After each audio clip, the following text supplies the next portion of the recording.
So this is great. We've got a router that works, but we're still able to make typos.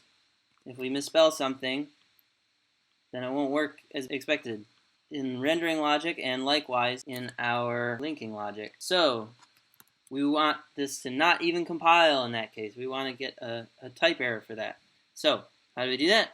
Well, let's start with a path name type. So this is called a union type, and in our case it's a union of 3 string literals, meaning it can't just be any string, it has to be one of these 3 strings.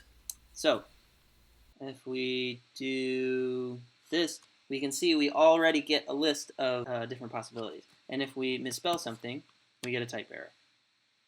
It's not assignable. So if we do about or something, then it'll compile. Cool. So how do we use this?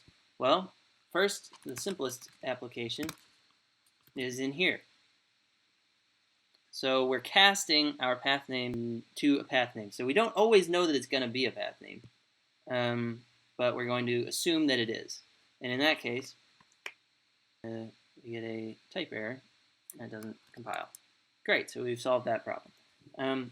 Another interesting benefit here is if we leave out any cases, then we also get a type error, because it knows that there's a possibility that this let statement has never been assigned, because it knows of all of these different possibilities, and this one isn't one of them.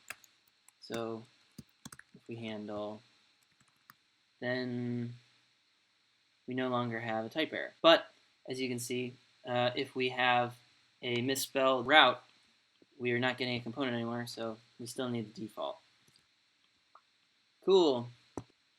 Cool, man. So we have this problem that we can still misspell the link, and we haven't addressed that yet. So what I'm going to do is make a new component called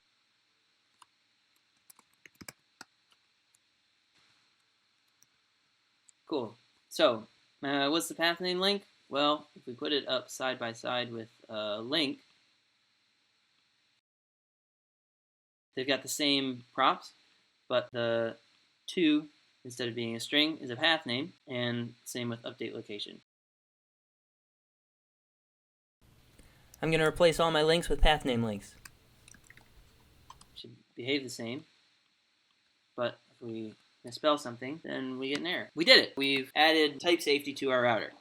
However, this is very limited. If we want to do something like the second example in the quick start. So now we've got this thing called topics, which will show us a couple different possibilities.